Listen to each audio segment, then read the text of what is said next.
Hey folks, welcome back to Rides and Drive. This is Dave. A little update on the Mercury Cougar. We're wrapping up some details towards the end of the project, and one of the problems we had is the gas gauge needle is actually rubbing the face of the gauge. So what we're going to do is we're going to pull this instrument cluster out, and we're actually going to bend the gauge away from the face just a little bit. So I think it's only going to take a couple of tools here.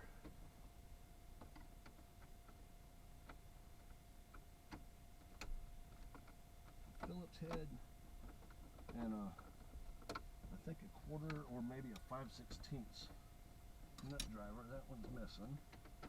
Oh, don't mean to put my big head in the way.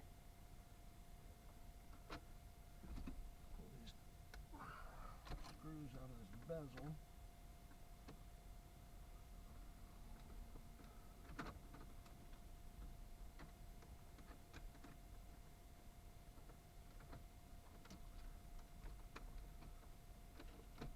It's got 3 screws that go up into the dash, and then there's 4 screws that go forward into the front, in through the front, just below the bezel.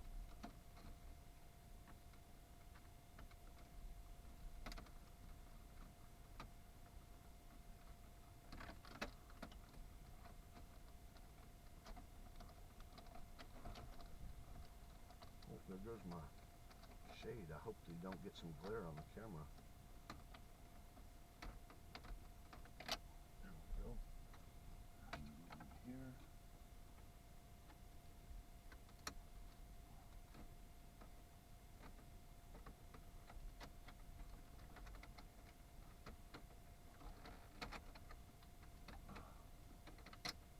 And one here.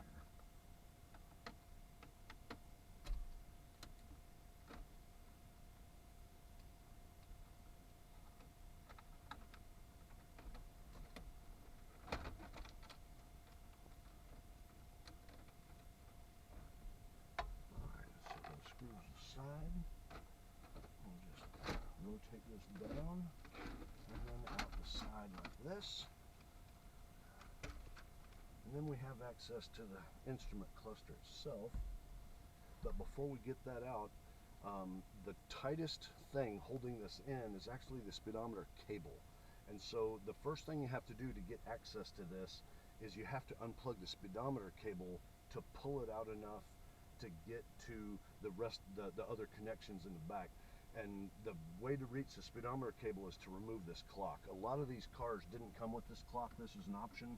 So a lot of cars will have what they call a clock delete panel attached to the right here, and you'd remove the clock delete panel, or you'd remove this clock if you've got one. It rests on a little peg right here. And let that hang down here out of the way. And the reason we're having to do this is we rebuilt this and put this all back together because the housing it was made from actually crumbled. The sun had gotten to this plastic stuff, and it turned into, it felt like saltine crackers. If you touched it, it crumbled. And the gauges were just hanging down behind the bezel, and nothing on the instrument cluster worked except the speedometer, because it's mechanical, not electrical.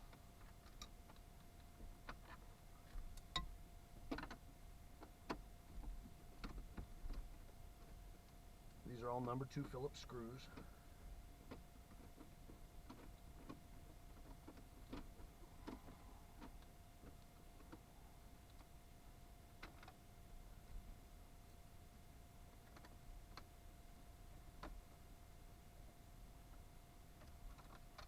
There's 4 of them holding the cluster to the dash. Something different about these screws from the ones in the instrument bezel is the ones for the cluster have a little raised shoulder right under the head, and the ones for the instrument cluster, the face, the bezel, just has a regular flat head on it. So you got to make sure you don't mix these up. The ones for the cluster itself are going to have that little shoulder on them. It's an easy way to spot them when you're putting them back together. Now this is a little loose. We're going to reach back there, and the speedometer cable comes up and goes into a socket, and there's a plastic clip you squeeze and it opens up a tab and then it slides out, and that'll give you enough room to get the cluster out a little more.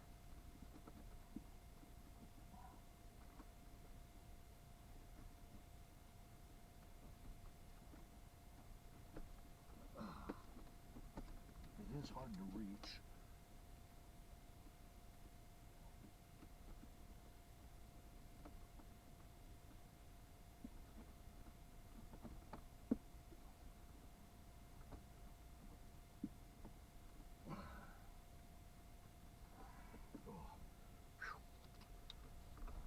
Couple of rough edges here.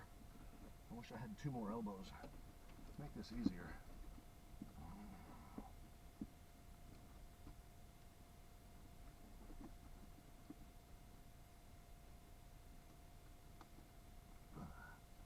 Trying to get that tab off of the little collar.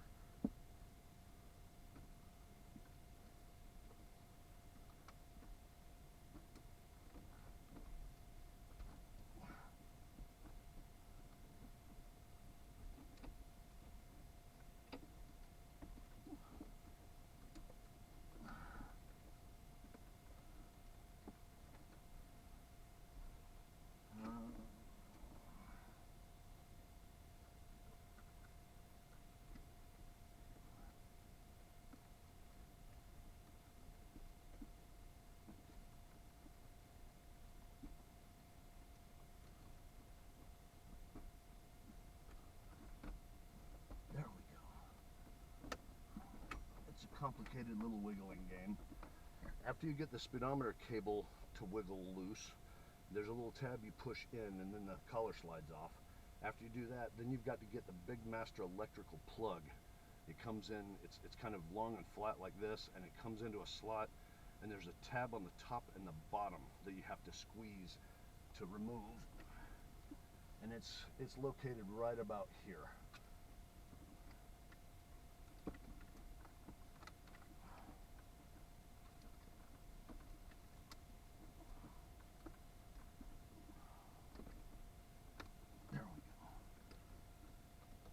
Cluster will come out a little bit more.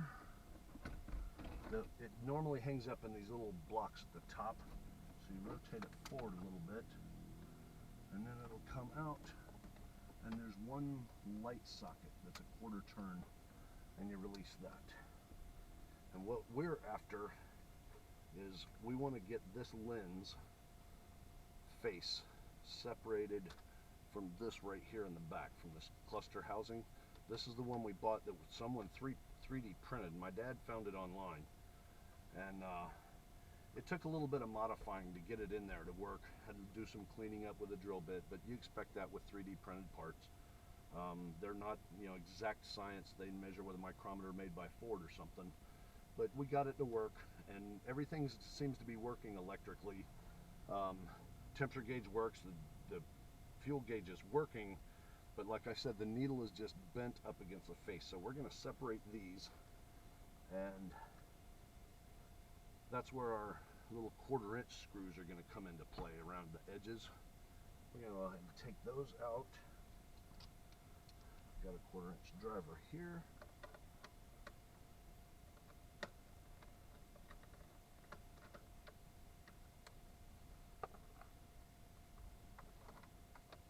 And here.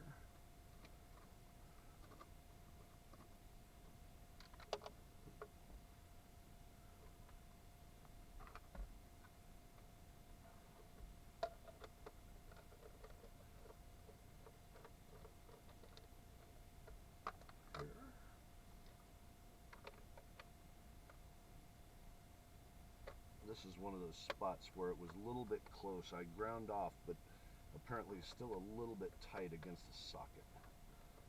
That could use a little bit of cleaning. Some of it I did with a drill bit. Some of the stuff I did with a razor knife, like the tip of my finger. I did that with the razor knife that day. That was not fun. Here, have a slice. And then the last one right here.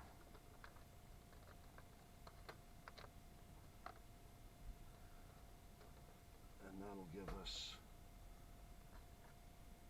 access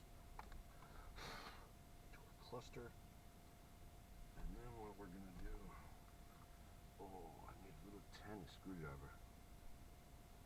Can I do it with my fingernail? Grab that and just pull it. Nope, not enough. I think I'm going to have to remove this. Oh, he glued him down. No, he glued him down. Okay. Can't remove just the face. So I'm going to have to get a little screwdriver out of the toolbox.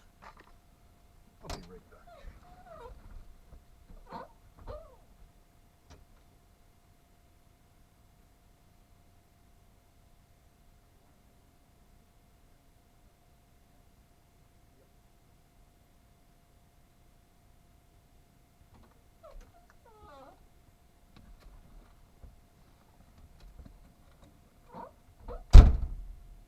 Okay, I think this is the tool we needed right here. It is much smaller than my finger.